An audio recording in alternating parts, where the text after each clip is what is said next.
आज 21 जुलाई है और ये दिन बेहद महत्वपूर्ण है क्योंकि इस दिन ये फैसला हो जाएगा कि भारत का अगला राष्ट्रपति कौन होगा। एनडीए की उम्मीदवार द्रौपदी मुर्मू या फिर विपक्ष की उम्मीदवार यशवंत सिन्हा। देखिए रिपोर्ट में।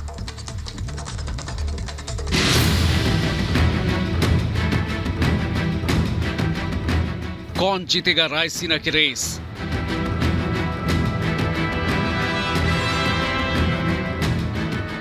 कौन होगा देश का अगला राष्ट्रपति?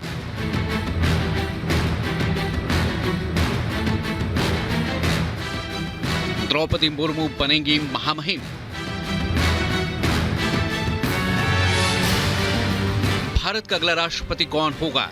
एनडीए उम्मीदवार द्रौपदी मुर्मू या फिर विपक्ष के उम्मीदवार यशवंत सिन्हा? आज इस बात का फैसला हो जाएगा। राष्ट्रपति चुनाव के नतीजों को लेकर तैयारियां शुरू हो गई हैं। देश के अलग अलग राज्यों से बैलेट बॉक्स दिल्ली पहुंच चुके हैं। राष्ट्रपति चुनाव के लिए सुबह 11 बजे से वोटों की गिनती शुरू होगी।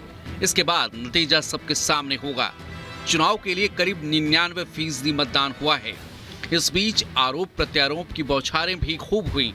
क्रॉस वोटिंग की खबरें भी सामने आईं। राष्ट्रपति चुनाव में सत्ताधारी दल का पलड़ा भारी रहता आया है। इस बार के चुनाव में भी विपक्ष के कई दलों ने द्रौपदी मुर्मू को समर्थन देने की घोषणा की, जिसे देखते हुए माना जा रहा है कि वो आसानी से जीत के लिए 2/3 मत हासिल कर लेंगे। ओडिशा में द्रौपदी मुर्मू के पैतृक गांव में अभी से जश्न की तैयारियां हैं। ओडिशा में द्रौपदी मुर्मू के पैतृक गांव में अभी से जश्न की तैयारियां हैं। मेरे साथ कुछ लोग यहाँ मौजूद है, तैयारियां कर रहे हैं। इनसे मैं जानती हूँ और क्या प्रिपरेशन है रायरंगपुर में, और कैसे सजावट और मिठाइयों की तैयारियां हो रही हैं। करीबन दीदी का जीत के लिए, जश्न के लिए हम लोग 10,000 लड्डू बना रहे हैं, जो कि पूरी रायरंगपुर शहर में बांटी जाएंगी। साथ ही साथ हर जगह डेकोरेशंस, रैली भी किए जाएंगे। जश्न खूब धूमधाम से मनाई जाएगी। देखिए कैसे कैसे ये बूंदी छानी जा रही है और इस बूंदी को छानकर मैं बार बार कह रही हूँ, लड्डू बनाकर गांव-गांव तक लोगों तक पहुंचाया जाएगा। यहाँ के लोगों का कहना है कि जो नहीं आ सकेंगे लोग, उन तक भी ये लड्डू पहुंचाए जाएंगे। द्रौपदी मुर्मू अगर राष्ट्रपति बन जाती हैं तो वो देश की पहली आदिवासी राष्ट्रपति होंगी। साथ ही वो देश की दूसरी महिला राष्ट्रपति होंगी। मुर्मू इससे पहले झारखंड के राज्यपाल भी रह चुकी हैं। 21 जून था, रात को 8:30 बजे करीब फ़ोन आया कि शायद मैडम का फ़ोन नहीं लगा होगा, कि उस दिन नेटवर्क का थोड़ा प्रॉब्लम था, शायद मैडम का फ़ोन नहीं लगा होगा, इसलिए मेरा नंबर भी दिया गया था।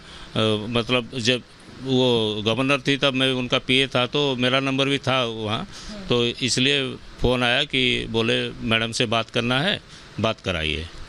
तो मैं दुकान में था, तुरंत गया मैडम के पास और फिर से वहाँ जब पहुँचा मैडम के घर तो तुरंत और एक बार फ़ोन आया कि बोले कि पीएमओ से फ़ोन आया, मैडम से बात कराई। राष्ट्रपति चुनाव में किसी भी उम्मीदवार की जीत के लिए बहुमत का आंकड़ा 5,43,216 है। एनडीए के पास 5,33,751 वोट होने का दावा किया जा रहा है, तो वहीं विपक्ष के खाते में 3,60,362 वोट हैं। ऐसे में माना जा रहा है कि मुर्मू ये चुनाव जीत सकती हैं, क्योंकि कई दूसरे दलों का भी उन्हें समर्थन हासिल है। Bureau report, Republic Bharat.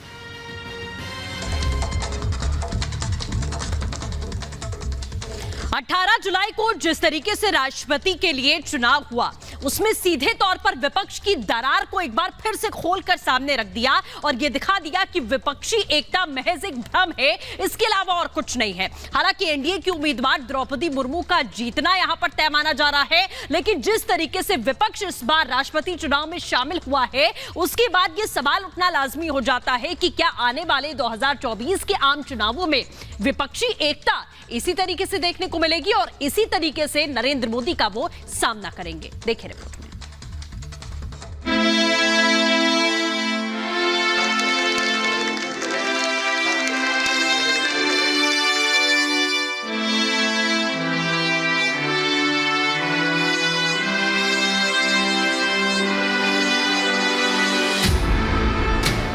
सर्वोच्च पद पर संग्राम की दुदुम्भी बजी, पाला खिंचा, नाम ऐलान हुए, लेकिन ये क्या, सत्ता पक्ष के एक दांव ने मुकाबला ही एक तरफा कर दिया। जो कम विरोधी थे वो साथ आ गए और जो कड़े विरोधी थे वो भी ढंग से विरोध न कर पाए और सत्ता पक्ष समर्थित राष्ट्रपति पद की उम्मीदवार द्रौपदी मुर्मू के लिए रायसीना की चढ़ाई बेहद आसान नजर आने लगी। सबसे बड़े पद के जरिए विपक्ष को एकजुटता दिखाने का मौका नजर आया था। विरोधी एकजुट हुए थे, लेकिन ये एकजुटता एक नाम के ऐलान भर से बिखर गई। जीत भले ही विपक्ष के लिए मुश्किल थी, लेकिन टक्कर देने की उम्मीद जरूर थी। लगा था कि विपक्ष दमखम से लड़ेगा, लेकिन सामने का महारथी देख विपक्ष एकता का दम भरने वाले हाथ छोड़कर भागने लगे, पाला बदलने लगे। द्रौपदी मुर्मू के चेहरे ने विपक्षी मंशा पर पानी फेर दिया। फिर क्या, बस दिखावे भर का विरोध बाकी रहा। पीएम मोदी की कारीगरी का कमाल ये रहा कि जो ममता अगुवा बनकर विपक्षी एकजुटता का ताना बाना बुन रही थी, जिन्होंने अपनी पार्टी के राष्ट्रीय उपाध्यक्ष यशवंत सिन्हा को विपक्ष का साझा उम्मीदवार घोषित किया, वही द्रौपदी मुर्मू के पक्ष में बोलने को मजबूर हो गई। कोलकाता से मुंबई तक ऐसा ही माहौल बना। विपक्षी खेमे में जा बैठे उद्धव ठाकरे को भी मुर्मू के समर्थन का ऐलान करना पड़ा। और तो और कांग्रेस के समर्थन से सरकार चला रहे हेमंत सोरेन खुलकर मुर्मू के समर्थन में खड़े हो गए। देश की राजनीति में आज ममता बीजेपी विरोध की अगुवा बनी हुई है। मोदी विरोध का झंडा बुलंद किए हुए हैं, लेकिन यशवंत सिन्हा को उन्होंने बंगाल में प्रचार से ही मना कर दिया। आखिर ममता इतनी बेबस क्यों हुई? इसकी वजह है बीजेपी का रणनीतिक दाव। एक वजह है बंगाल में 6% आदिवासी आबादी। उनमें भी पश्चिम बंगाल में आदिवासियों की कुल 80% आबादी संथाल जाति से है, जिसमें द्रौपदी मुर्मू आती है। दूसरी वजह है द्रौपदी मुर्मू का महिला होना, और अब एक महिला के विरोध में ममता खड़ी नजर नहीं आना चाहती थी। आज जब देश में दूसरी बार एक महिला को सर्वोच्च पद पर पहुंचने का मौका मिल रहा है, तो उसका विरोध करके कोई महिला हितैषी होने का दावा कैसे कर सकती है? मजबूरन ममता मुर्मू का विरोध करती नजर नहीं आई। उधर उद्धव नहीं चाहते थे कि अगर वो मना करें और उनके उलट सांसद और बाकी विधायक मुर्मू के साथ वोट करते नजर आए। ऐसे में वो खुद खुलकर एनडीए समर्थित उम्मीदवार के साथ आ गए।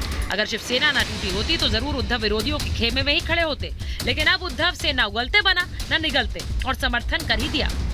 द्रौपदी मुर्मू विपक्ष के लिए बीजेपी की ऐसी दोधारी तलवार साबित हुई। जिसने समर्थन किया उसने सरेंडर कर दिया, और जिसने विरोध किया वो भी इस डर में रहा कि अब आदिवासी वोट को कैसे बचाएंगे। कांग्रेस को ही ले लीजिए, आदिवासी बहुल छत्तीसगढ़ में अगले बरस चुनाव होना है। अब भूपेश बघेल किस तकलीफ में होंगे ये कोई भी समझ सकता है।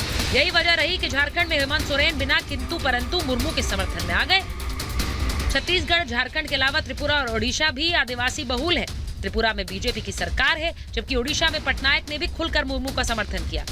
यूं भी मुर्मू ओडिशा की ही बेटी है। इनके अलावा कई गैर कांग्रेसी, गैर भाजपाई दल रहे जो मुर्मू के समर्थन में आए। कांग्रेस, टीएमसी और एनसीपी के अलावा कुछ ही दल बचे हैं जिन्होंने विपक्षी औपचारिकताओं को पूरा करते हुए यशवंत सिन्हा को वोट दिया। यहाँ भी हाल ये रहा कि कांग्रेस, एनसीपी और सपा के कई विधायकों की क्रॉस वोटिंग की खबरें सामने आई, यानी मुर्मू बीजेपी का ब्रह्मास्त्र साबित हुई, जिसके आगे विपक्ष नतमस्तक नजर आया। Bureau report, Republic Bharat.